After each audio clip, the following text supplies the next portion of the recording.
Kevin Feige described this film as the Star Wars Empire Strikes Back of Marvel's Thor saga. I don't think so.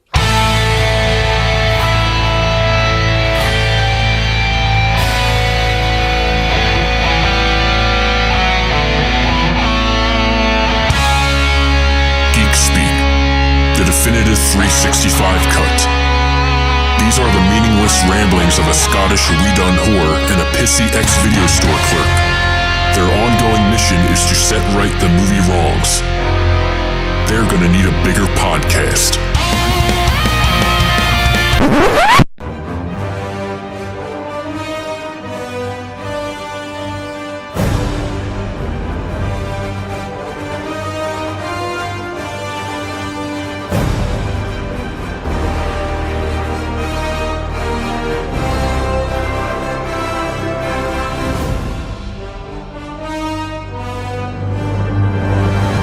Hello everybody and welcome to the 365 Flicks podcast, the Road to Infinity Wars, and this one is not a good one. This is where it comes to a crashing halt. Yeah, so Because this is Thor The Dark World. yeah, no colon. It No. is Thor No. The Dark World. Yeah. Yeah, we were supposed to have Mr. Paul Trotter on the episode with us, but even he was destroyed by this movie. He's, from what we've been told from his lovely, is it wife or girlfriend? Girlfriend. From what we've been told from his lovely girlfriend, he is now in a catatonic coma from watching Thor The Dark World. Well, he pretended last night that he'd injured himself, but Yes. I don't believe him. Yeah, he said something about being injured to his eyeballs after watching that piping hot mess of a movie. He also said he'd strained his stomach or something from puking that hard. Puking, yeah. This movie will make you puke. But so yeah, this is we're into phase 2.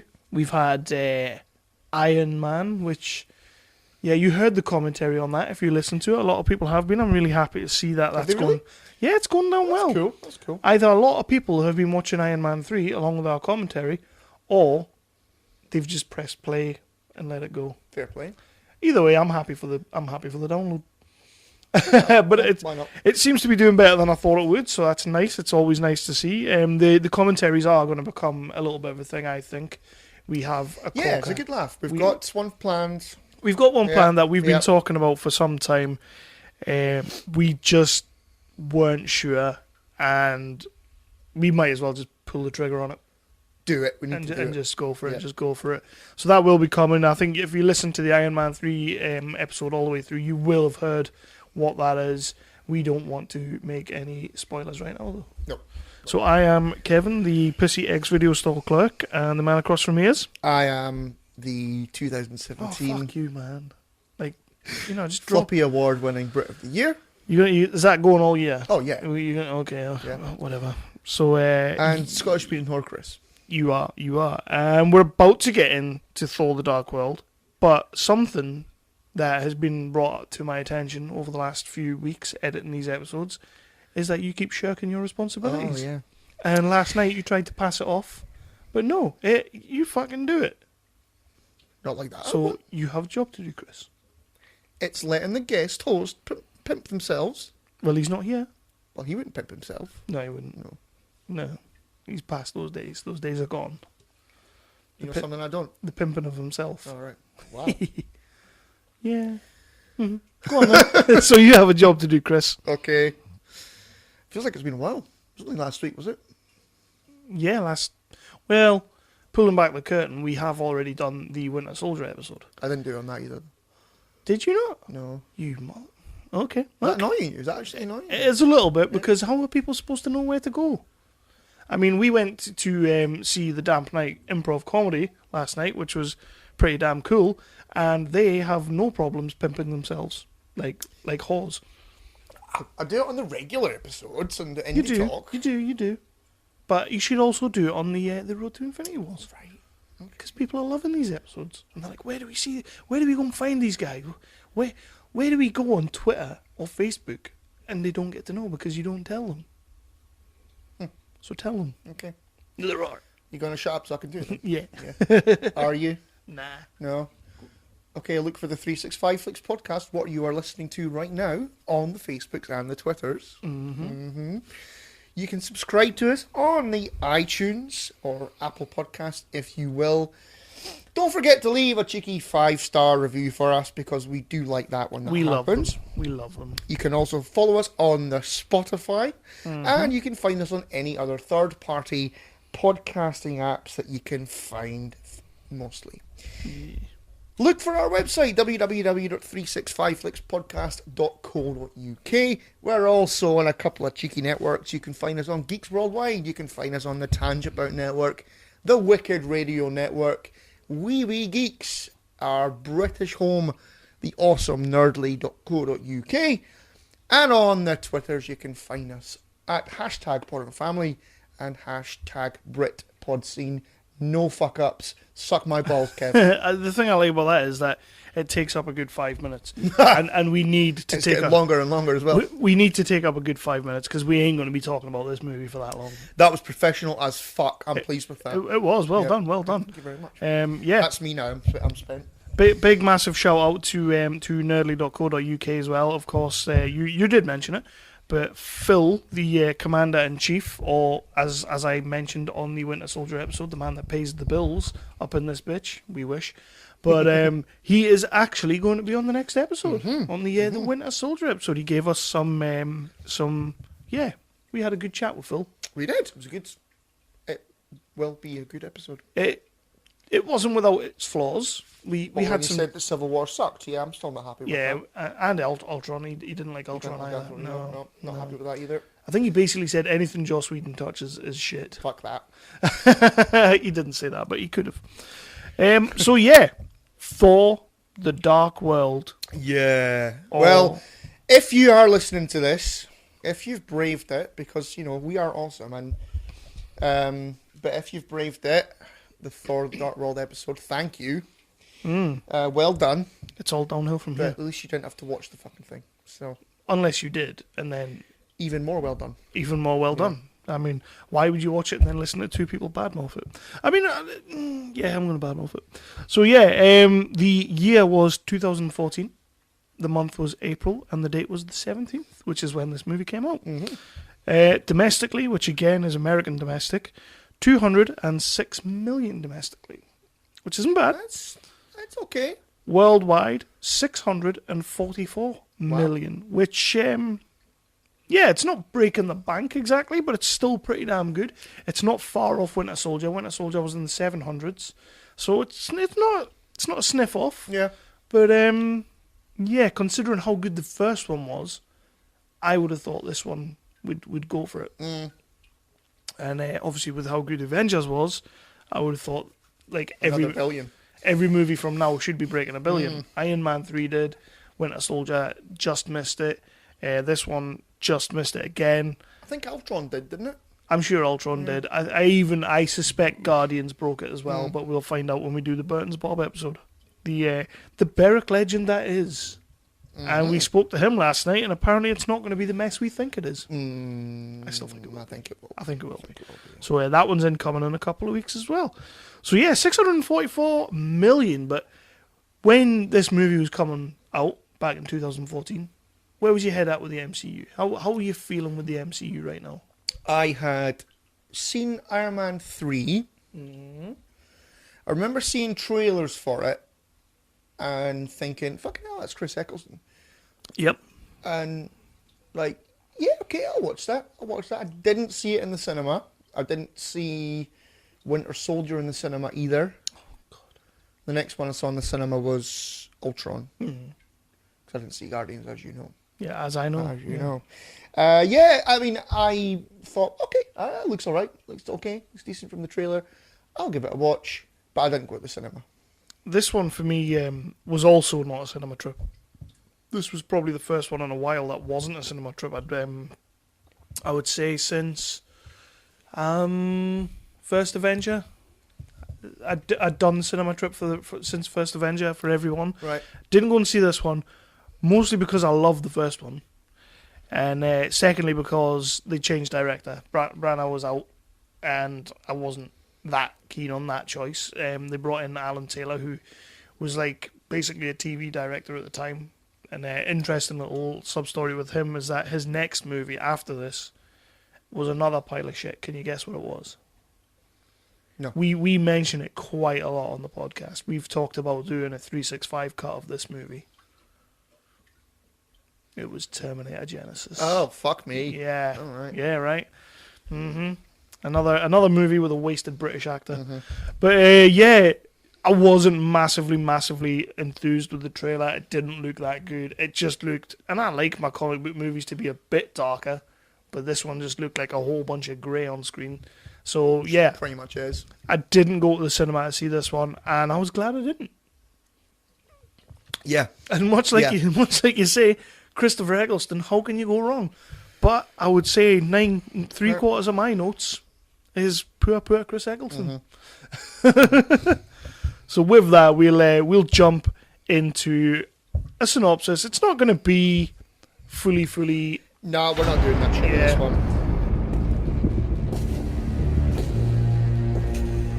After all this time, now you come to visit me, brother. Why? To mock. I need your help. But I wish I could trust you. If you did, you'd be the fool I always took you for.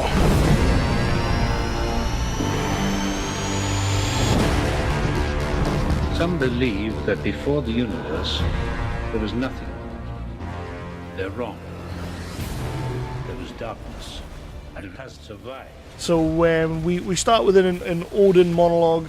Probably the only time in this movie that Anthony Hopkins is given a shit, and it's a voiceover.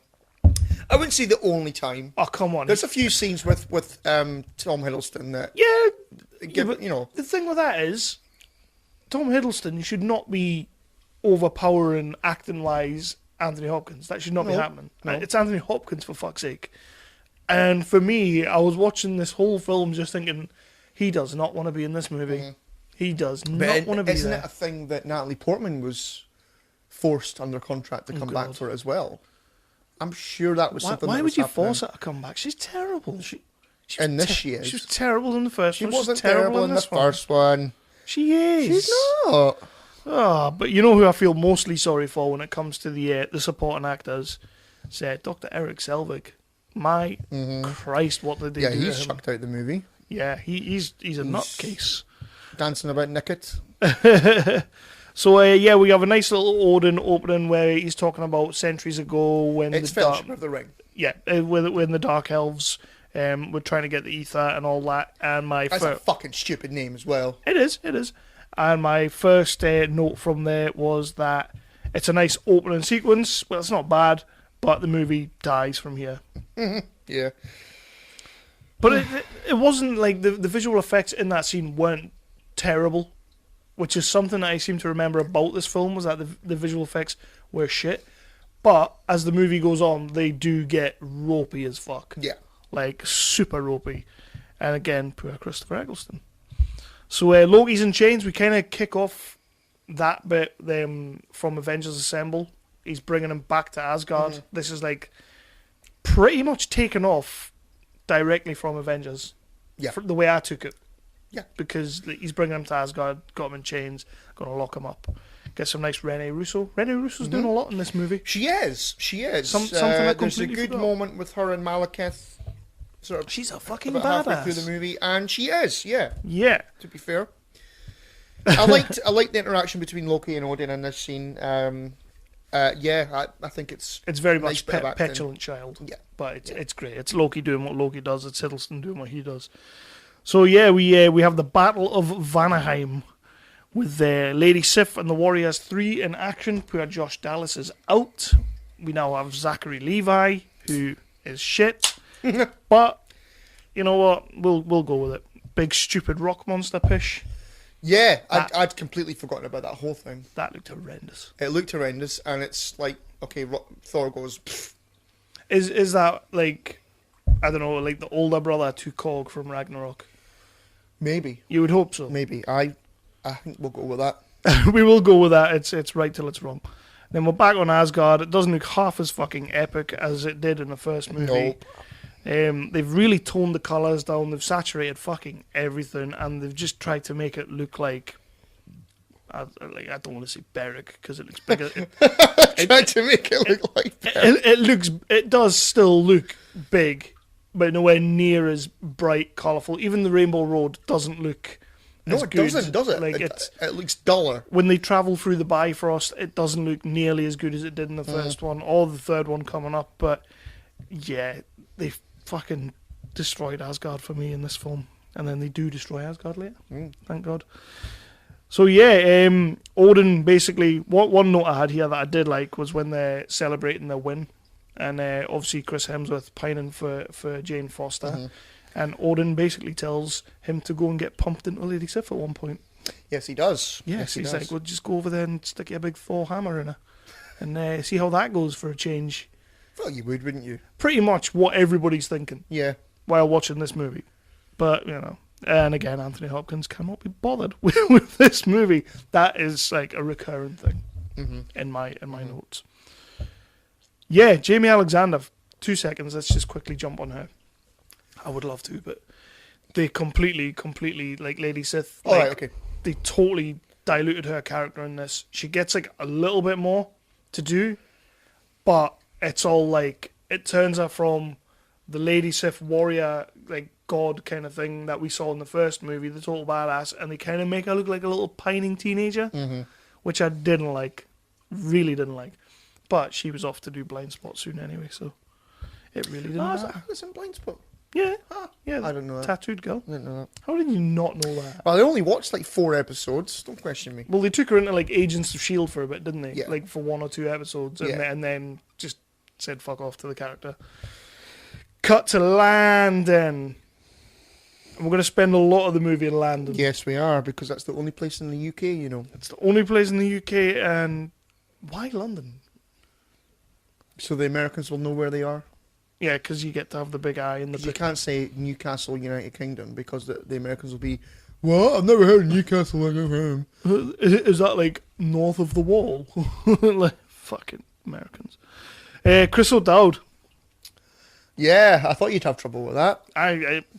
He's all right. There's nothing wrong with him. He's fine. My note is, Chris O'Dowd dating Natalie Portman. Yeah, he's not. No, it's Chris Fine, O'Dowd, bless him. and they have the fucking balls to bring him back later.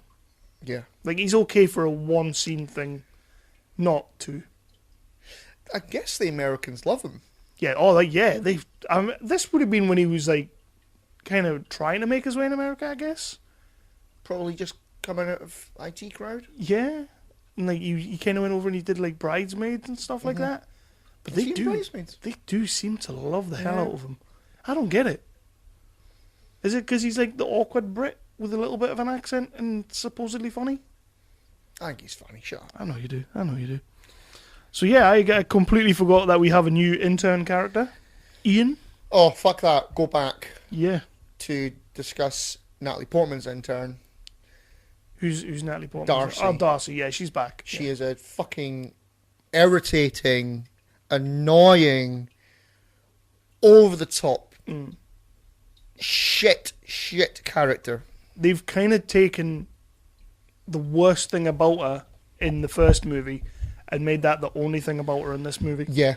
They've really kind of dicked about with that. I'm going to make a bold statement. She is the Jar Jar Binks of the MCU. She's awful. Surely, She's terrible. surely Guy Pearce is the Jar Jar Binks with his fucking Smaug skills. No, No. no. Don Cheadle. No. Nope. Darcy. So I'll stick with Darcy. Well, luckily she'll probably never ever come back. So Hopefully not. Annoying prick. yeah, and So the other intern. The other intern, completely useless character, didn't need to be there, waste of fucking time. ITV News, people, because we're in the UK, we've got to have some ITV. This was actually, I was quite impressed by that.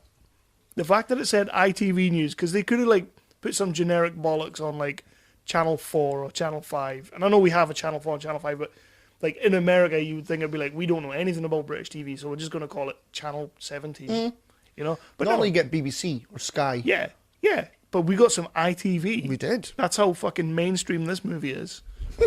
You know, you didn't have the budget for the BBC, maybe. Possibly. I don't know. So we're at Stonehenge. Eric Selvage has gone a little bit nuts after the Avengers because he's had a god in his head, as he says later. I pretty much wrote at this point that this movie's dragging like balls. Because it is. There's not a lot going There's on. nothing going on. No, Jane gets sucked into some other dimension. Yeah. Because they have that thing with the portal where they drop the shoe down, and apparently that's funny and They're people doing like keys that. and things, and I didn't really get that whole thing. I didn't like it. I didn't like it at all. But, you know, whatever. You know, movies. So she gets sucked in, and she touches the ether. yeah. And then it goes And then inside it her. like, gives her the AIDS and that. Yeah, Kinda ether rapes her a AIDS. little bit, doesn't it? I would take some ether aids. But, I mean, the movie then becomes Jane's got this shit in her. Thor needs to protect her from Malekith. And it's such a shit premise. Yes, it is. It's a tale as old as time, as Mrs. Potts would say in Beauty and the Beast. But it just doesn't work. Like, for me, this whole thing does not work. I did not like this. Well, you know, there's such a better story to tell. Like, with, you know, you've got Christopher the fuck Eccleston Yeah. in your movie, and he's maybe got about 5 minutes of screen time in the entire movie? And you're doing all that shit with Natalie Portman. It's, no. The thing about Eccleston as well is that he does get some decent, like some mildly decent dialogue to work with. Mildly, and I say that like Yeah, I say that mildly. with a pinch, like a punch of salt, basically. But he doesn't have anything to work with. Just like the dialogue that he does deliver, he delivers well. But yeah, you're right. He's not in it enough. So yeah, I'm still not buying Natalie Portman. Why does he take her to Asgard? Obviously, it's because she's got the ether aids. Just let her die for me, please. And then we go to Svartalheim. Brackets easy for them to say. And in this scene, this is like when he sort of wakes up because the ether's kind of like awoken. So he kind of wakes up a little bit, and he's got his like group of people around him. Oh, yeah. He's got that. I don't know who that guy was, but his little mate. And he wakes up there, and he does have certain signs of Eccleston being Eccleston in that scene. And unfortunately, it completely goes away. Mm-hmm. Yeah. And then we have basically what I referred to as the Revenge of the Sith scene. When she's lying on the bed and she's losing the will to live.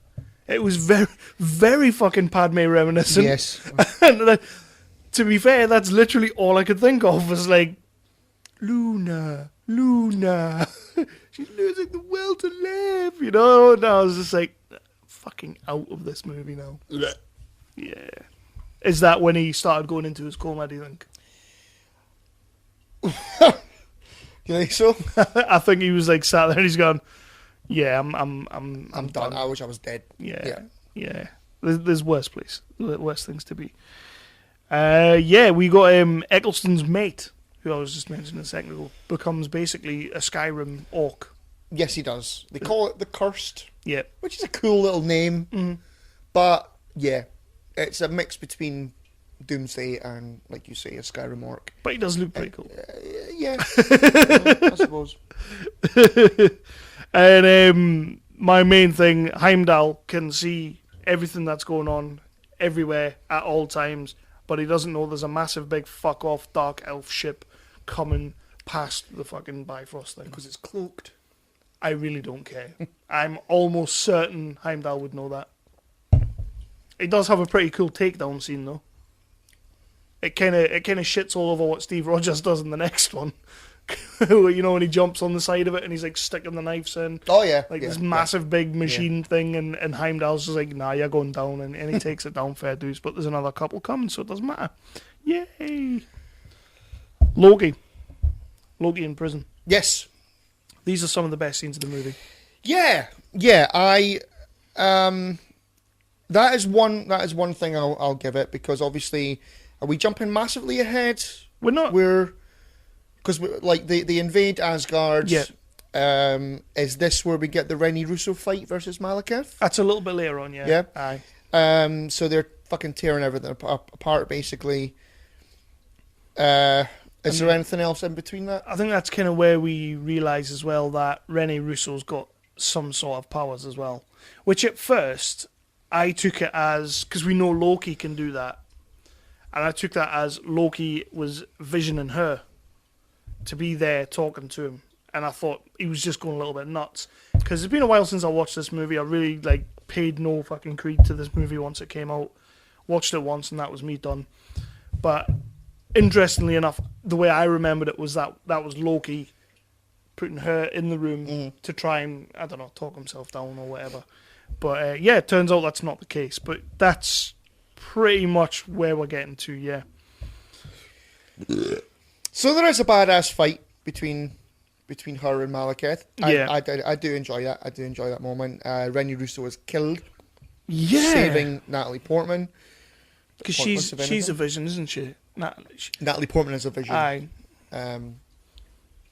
It's Projected by Rene Russo. It's a good little fight. It is a good little fight. Aye, and you get to see Rene Russo being a badass. I like it. Yeah, I'm totally with you there. Like my note was, forget Black Widow. Rene's where is that? Because she is fucking great in that scene, and it's going to sound horrible saying this. Maybe not horrible, but she's a bit of an older bird. And I know it would have been like stunt woman or whatever, but I'd like to think she was putting some of the effort in there. I think so. You know, there's not enough over-the-top, punchy, kicky, flippy stuff that she couldn't do it herself. Look at Lethal Weapon 4. Exactly. And But she gets a decent death. Yeah. She gets a really good death, I thought. It's all right. So then we get the Thor and Loki moment where Loki's in the cage in the prison, and he's just broken because Rene Russo's died. Yeah, does he not projects the room as normal. That is awesome. I love that. Yeah. That is a highlight of the movie. It's personal as hell between the two brothers, and the two of them are fucking great together. The two of them have got amazing chemistry together. Monologuing like fuck as well against each other, and like you say, that reveal when I think does Thor not say to him like enough of your games, and then he reveals him true self. It's and brilliant. he just looks destroyed. I'll give the movie that. Because we are sitting here pretty much shitting on the movie a little bit. I said to you and Paul last night. I put the disc in yesterday afternoon, and I was so desperate to have been wrong about the movie. Yeah. Like, I've only seen it once. I think that was the second time yesterday. I only bought the Blu-ray because I hadn't seen it in the cinema, so I bought the Blu-ray. But I was so desperate to put the disc in and be like, you know what, this is actually really good. Yeah. But no. I mean, my only main thing that I can possibly say, I've said it a few times already, Hiddleston's fucking great in it. He's great in it. I mean, Hemsworth as well is doing it very well. He's playing the role again very well. Sort of the over-the-top kind of bravado that he puts on, which he does very well. But in this movie, you get a massive sense that while we, on the Avengers episode with Ian Lawson, said that Thor's come a long way, and the Thor episode as well, we said that he's kind of come a long way, he's learnt a lot. It kind of feels in this movie that he's learnt fuck all. And he's kind of just gone straight back. You know, that's another thing that we said last night when we were cracking away, is that nothing of any consequence happens in this movie. No. Other than the very end, which sets up Ragnarok. Yeah. Nothing happens. No, not really. So we go back to London, because again, we're spending a lot of time in London. And we actually get something I found extremely interesting. We get Dr. Selvig in the nut house explaining the entire movie to us. Yeah. He becomes Captain Exposition, or as Ian said on the Avengers episode, Basil Exposition, which I loved. But he becomes that character that is going to tell us everything about the Nine Realms and the portals and the Dark Elves and everything. Yeah, isn't there a moment? Is it this bit or is it earlier on in the movie where he's teaching a class about the nine? It's that scene. Is it that scene? That scene. Who's taking that course? Who the fuck is taking that course? But it's not a course. It's the nut house.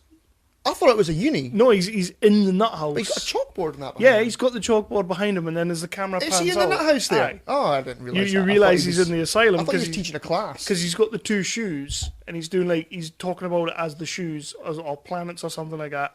And then Stan Lee turns around and says, "Can I have my shoe back, please?" Wow. And they're in the loony I bin. must have been half asleep. I genuinely thought he was teaching a class. It's actually a pretty well done scene. It's just the fact that it's pure exposition, because we've spent the first hour of this movie not really knowing why anybody's doing anything. Like you say, there's no consequence to anything. Everything's just sort of scene. Yeah.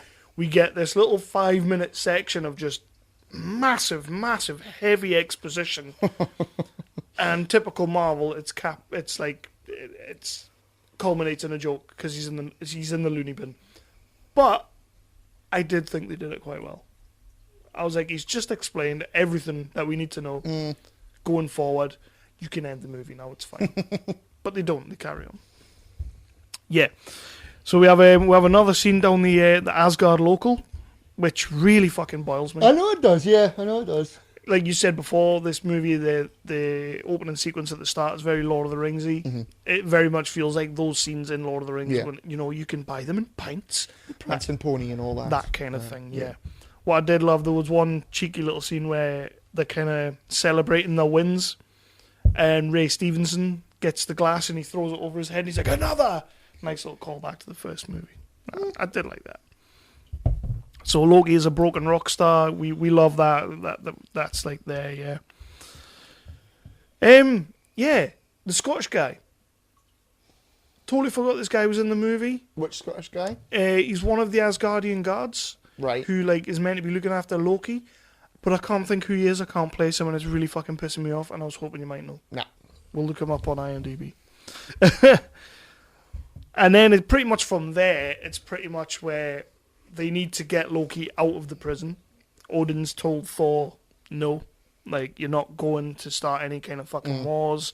We're not that guy anymore. Malekith can piss off. We've dealt with it." Thor's like, "We haven't dealt with it. We need to go and do him in." So he gets Loki from the prison, and they go and use his secret Bifrost bridge. Of course there's a secret Bifrost bridge. Well, we knew there was, because they tell you that in the first one, that Loki has another way out. But yeah, these scenes are kind of the only scenes of the movie that I genuinely thought there was something going on. Is when they're escaping Asgard to go to the Dark World, which is just another shit planet, basically. Is it the Phantom Zone? It's the Phantom Zone, yeah. Yeah. It's Malekith's gaff. So they go through the secret Bifrost, and the only reason I'm mentioning this bit is because these scenes with Thor and Loki on that hover boat or whatever you want to call it are phenomenal. Yes, they are. Yeah, they are. They are both phenomenal in this scene, and I think this is the best I've seen Hemsworth in these movies, any Avengers movie. This is the best I've seen Hemsworth. Loki, we expect it. We expect him to be good because he's an awesome Brit actor. Yeah. We pretty much invented acting, so we know Loki's going to be good here. But Hemsworth is really keeping pace. Absolutely. It's pretty much what I was like. As I was watching it, I'm like, holy shit, Hemsworth's doing something here. He's really going for it. And there's a lot of emotion in these scenes, because there's obviously there's a bit when he says something about the mother, and Loki's kind of don't you dare say her, let's say that name around me or something like that. It's really nice stuff. Absolutely loved it. I just wanted to mention that. But if you had to pick one of the two, besting each other? In a fight? No, Or- in the acting chops department. Hiddleston. Yeah. Obviously. We rescued Dr. Selvig from the nut house, and we kind of realise how these portals work in this scene. Because Dr. Selvig's known all along, and of course the mouth of the portal that is going to destroy the Earth is in London. Because of course it is. Because it is the only city in the UK. That fucking really pisses me off. It is one of those things. I would love to see a massive big blockbuster movie set in York. York. They've probably done York before, but just set anywhere other. It's usually London or Liverpool. Liverpool gets a lot of play as well. Does it? Yeah, it gets a lot of play. But I would love Like, to give see us an Edinburgh. Edinburgh. Yeah, Fuck's sake. but I mean, they filmed some of Infinity Wars in Edinburgh. Yeah, I suppose. But it'll be doubling. It'll be It'll like be doubling well, that up was for London. mine, you know, earlier or last year. You know, there was a big Netflix movie being filmed in Berwick, starring what's his name, Chris Pine. Yeah, About Robert the Bruce. yeah, And you know, it was huge in this town, and everybody was pumped for it. Some people were being little bitches about it. Oh yeah, Because that's what people are like.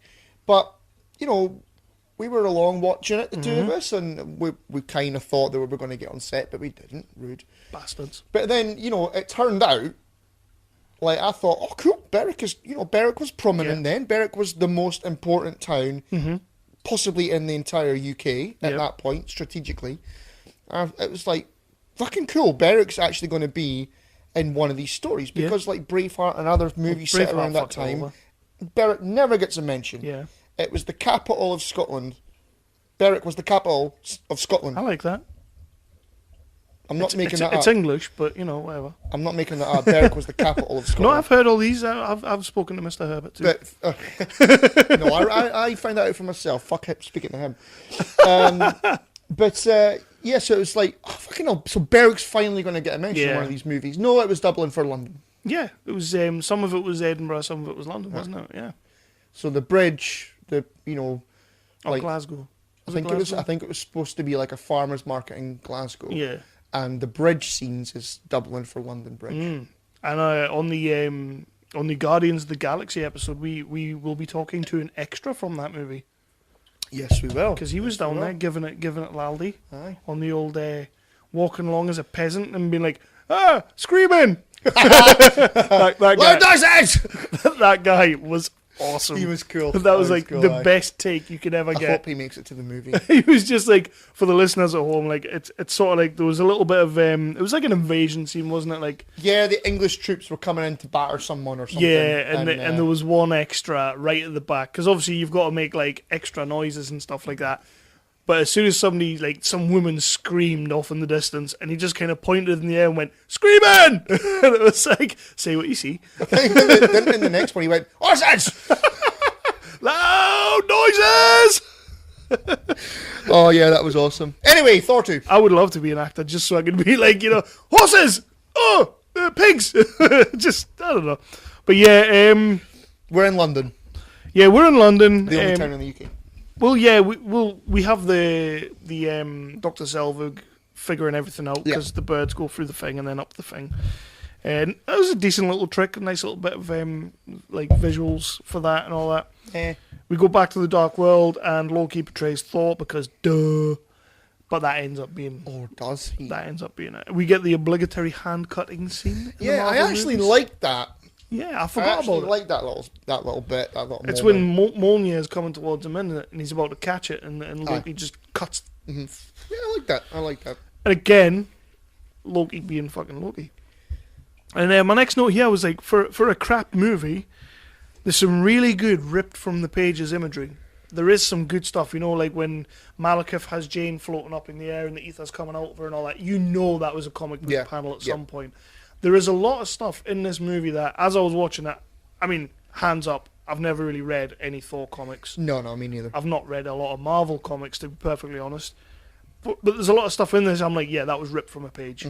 Like that. It looked nice. It looked fine. Yeah, Nothing wrong with it. but that's one of the things that Marvel does really well. Is like pulling their own stuff and putting it up on screen. Again, poor Chris Eccleston. He's just not having a good time in this movie. He's not. Getting left, right, centre. The scene with Loki getting nearly pulled into the portal, that was pretty cool. It looked alright. Probably one of the only VFX scenes going forward that is decent. Because from here, For the finale of the movie, yes. that is Yes. that whole like Malekith fight in London at the end is shocking, shockingly bad. So yeah, we got a couple of fights going on here. We've got Thor's taking on Malekith a little bit. They're having a little bit of tete-a-tete. We've got Loki taking on the Skyrim Orc. Because it's turned out that Loki was tricking Malekith, not tricking Thor, in order to get the ether out of Jane. Because he's a tricksy because hobbit. movies. Because I was going to say tricksy hobbit. Okay. Yeah, we'll go with mine. But yeah, that's the thing. Like when he betrays Thor, he doesn't actually betray him. It's all. I like it. It was okay. There was nothing wrong with that. It's all right. I mean, it's whatever. How do we feel about the Loki death? Loki death, not death. Eh. Yeah, Eh. I suppose it's an okay death. He actually. sells It's it. an alright He death. sells it. Yeah. Yeah. He does think it. Yeah, it's fine. Considering It's we fine. know now that wasn't him, but I remember the first time watching it, thinking that was him done, Yeah.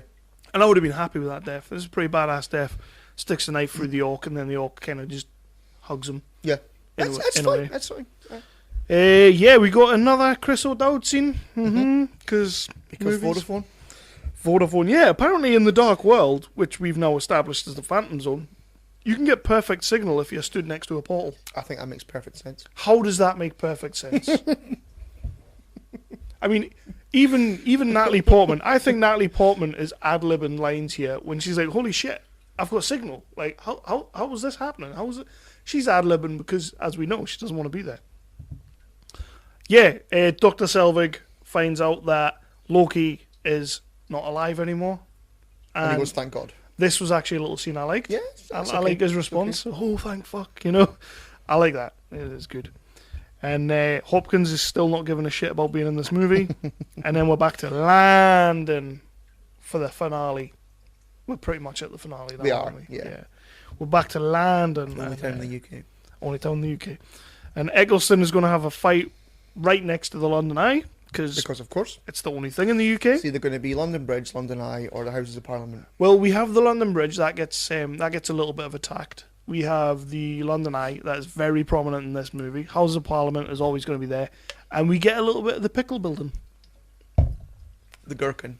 The gherkin, is that what they call it? I think it's called the Gherkin. I thought it was a pickle. I think it's called the A Gherkin. gherkin is a pickle, though, isn't it? Mm-hmm. Like in I'm sure it's called the Gherkin. in Britain, it's called a pickle. In America, they call it a gherkin. No, I don't think they do because it's in London. You're gherkin my chain. See what I did there? Yeah, we get a lot of like convergence wank with like he's gonna bring the thing through and the thing and the thing. I really don't know how to put this part. Yeah, of the movie. Gherkin. Oh, the gherkin. I Then. was right. Not the Happy days. pickle. But I've we been in there. we get a bit when I can't remember who he's fighting, but he goes through the portal and he falls on top of the gherkin and rolls Yeah, down. that was okay. No, That was alright. I like the bit where the hammer is like going back up and it smashes Yeah. all the glass. That looks okay. The hammer's very Um, clumsy in this The movie. hammer is very clumsy. I kind of liked what they were doing with the hammer as Thor was falling through the portals and the hammer was like, I don't know where to go. Yeah. That was okay. I liked that. There was nothing wrong with that. That was fine. It sort of give you a sense that it has it's got its own mind. It wants to get back to Thor. Yeah. But like, it was better than the shitty fight between Thor and Malekith in between the different portals, flying here, there, and every fucking where. That's so bad. Yep, it is. It's terrible. It's proper terrible. So that's a big boss fight. It was roundabout here that I fell asleep. I did well. Yeah, you did. You did. So I fell asleep. So my note is, shit, fell asleep, woke up to the credits. Back I go. How many times did it take you? So I went back. Luckily, it was only like 10 minutes. I had to go back. Thor and Malekith are in the ether. They're fighting in the red mist. Really looks fucking terrible because you can't see a damn thing. Thor takes his arms off and puts them into other portals and then blasts them into his own ship, and the movie pretty much fucking farts from here on out. I quite like the bit where he has to get on the tube. On the tube. Oh, on the underground, yeah. I quite like that little That's scene. not bad, that's not bad. That isn't bad Yeah, at all. I quite like that. It's just a funny little moment in the climax of your movie. Yeah. But are we at the end? Are we at the end? We're at the end now. We get the big anticlimactic fight. They finish it off. The thing falls, and I think it's Selvig that wins the day, isn't it? He presses the button just at the right time before the big stupid fucking ship is about to fall. Because why not? And it falls on Malekith instead. Yeah. Poor Chrysic. Poor Chrysic. I mean, fuck me. What did they do to that man? I think it was because he quit Doctor Who. Possibly. So like the writer was like, fuck the arsehole, we're gonna we're gonna ruin your career by putting you in an MCU movie. And he's like, you know what, MCU, fuck you, that's going somewhere. Not your role. Yeah, we kind of wrap up the film from there. We've got the team, Darcy and Selvig and Ian and Jane sitting around having shreddies. Not even frosted shreddies. You know what I mean? It's got to be frosted shreddies every time, like, you know. So they're having some shreddies. So Thor then tells Odin to stick the throne up his arse. But it turns out it's not Odin. It's not because Odin. dun dun dun, it's Loki. Loki's not dead. And that's the end of your movie. He ain't dead. That's the end of your movie proper, yeah. So we get... I'm quite liking the end credit scene, actually. Something that I never noticed when it came to Phase 2 is they started doing, like, the animated end credit scenes. Yeah. And that actually, I would say the end credits is probably better than the entire movie. oh, yeah, 100%, 100%. Like all painty and that. Yeah. I'll proper give it that. So where Alice Cridge is in this movie. Yeah, I had no idea she was in there. I had no idea. We have spoken to Alice Cridge, which is why we bring her up. The Borg Queen that was. But yeah, I didn't know she was in it. Did she mention being in the MCU when we spoke to her? No. Yeah. Cheeky bitch. Because she's on the same painting as Chris O'Dowd. Same painting. You know how the painting's on the end credits? Yeah, aye. That's how I saw her And- name, yeah. yeah. Aye. But I was like, holy shit, who did she play? Apparently she plays a character called Eir. E-I-R. Right. I'm assuming that's like an Asgardian. Because she would be an Asgardian. Yeah. It's Alice Cridge. Maybe, like, she was maybe in the fucking long, over the fucking way too long funeral scene. Maybe in there somewhere. When they shot the arrow through the sky and they Yeah. let the orbs go. Yeah. What Isn't a it load funny of in those movies and TV shows, like, and you know, with that kind of thing where they're burning the ship or whatever, Yeah. everybody always does it first time. It's very Wonder Woman. And that was like across galaxies. So yeah, Alice Cridge was in the movie. End credit scene number 1 as we get to meet Benicio del Toro for the first Yes. time as the Collector. Yeah, and he goes 1 down, 5 to go. Or 2 down, 5 to go. One One down. down, because the Guardians give him it Yeah, in... but he yeah. he knows that the Tesseract now is in Odin's vault. And then end credit number 2. Did you stick around for that one? Remind me? It was Jane eating shreddies. It cut back and Jane's in the kitchen by herself. She's eating some shreddies. And then the thunder goes off outside and Thor comes out of the thunder and gives her a straight fire kiss, as Andrea would say. Right, I may have given up on that bit. Yeah, it was a load of shite. But what I did notice, Iron Man 3, Iron Man will return in Age of Ultron. Winter Soldier, Captain America will return in Age of Ultron. At the end of Thor 2, there is no Oh. Thor will return. Right. But he was in Ultron, wasn't he? No. No? Yes, So he was. he wasn't in Civil War. He was in Yes, he Ultron. was. Yes, he was, yeah. Yeah, but there was no Thor will return in Age of Ultron. Because isn't he there right at the start? Yeah. In Ultron, because they're going after Loki's Yeah, staff. they're all at the party. Yeah, he is. He's Right at the start, at the it goes very straight start, into an yeah, action when they scene, attack yeah, the castle. Yeah, so that was just wondered why. Somebody fucked up. Yeah. Shit director. So, yes, that's the movie. I think it's probably like we need to do the end credits bit where we type in Thor will return and it's like, oh, just end it, just fucking end it, just press finalize or whatever, just end it. Or I'm done. I'm sick. I'm going to make my Terminator movie. All right. I'm working with Matt Smith on Terminator. Yeah, and I'm going to give him a big role. And by the way, I got it right first time there because I normally say Matt Baker. Do you? I normally do, yes. Okay. Which is the guy on the One Show. I now know who that is. So yeah, I don't know. that is the movie. It's pretty obvious we're not big fans of this movie. No, we're not. We're not. We'll do a little bit of trivia. Yeah, get some trivia on Yeah. the go. I'll let you work on the trivia this Okay, time. let's see. I have come here to chew bubblegum and kick ass.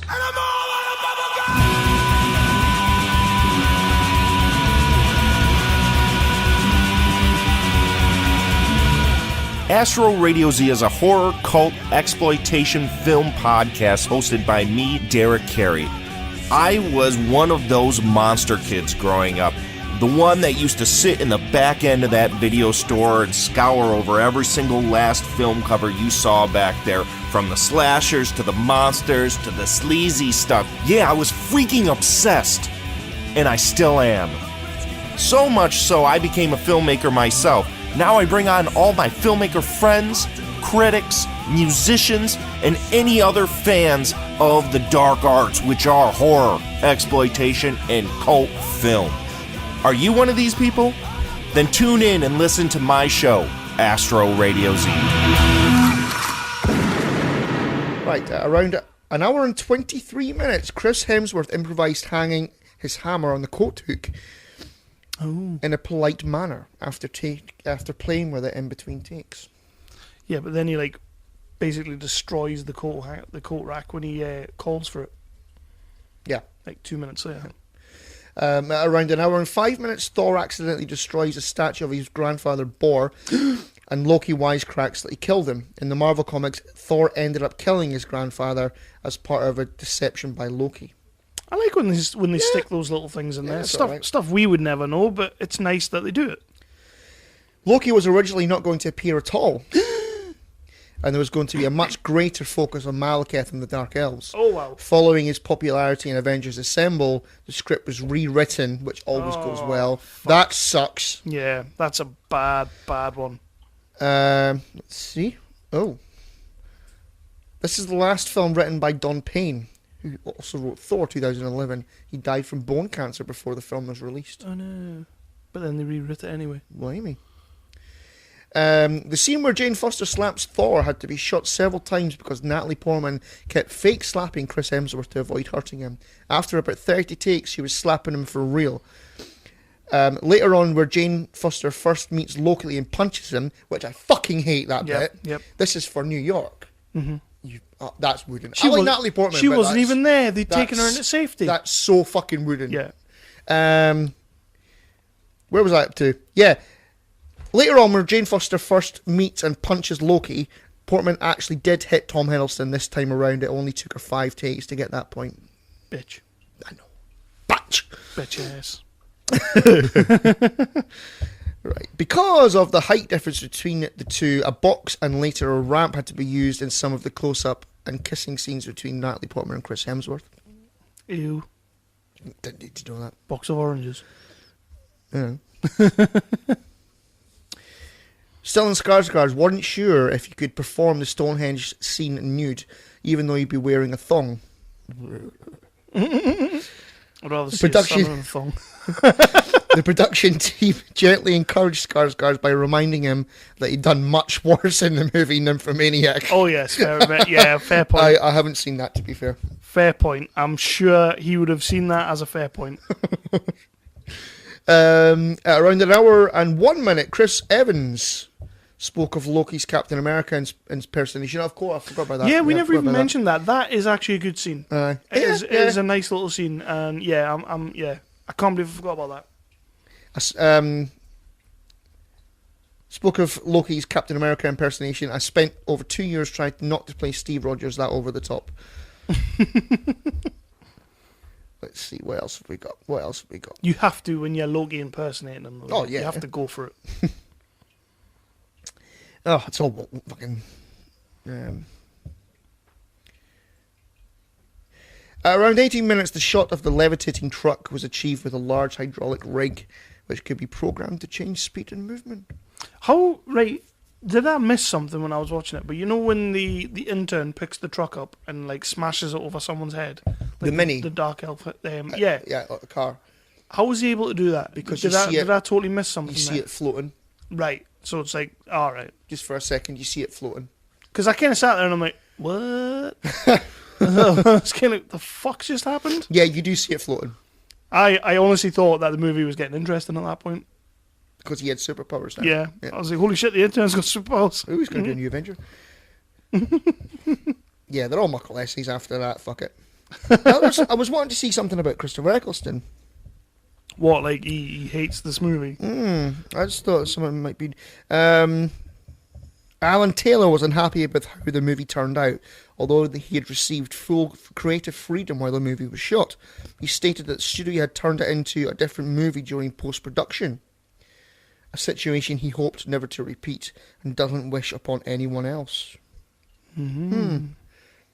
That's not an uncommon thing. No.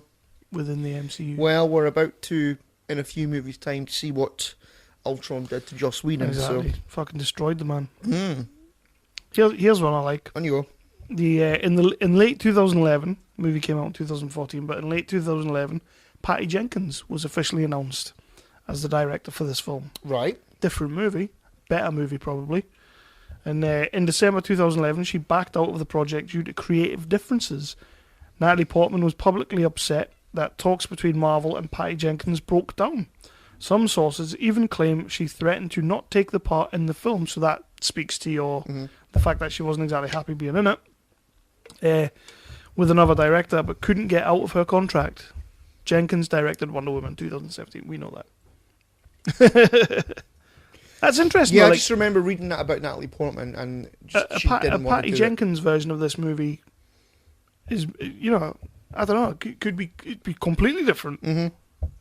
Jamie Alexander would have been the lead. We would have had Lady Thor by now.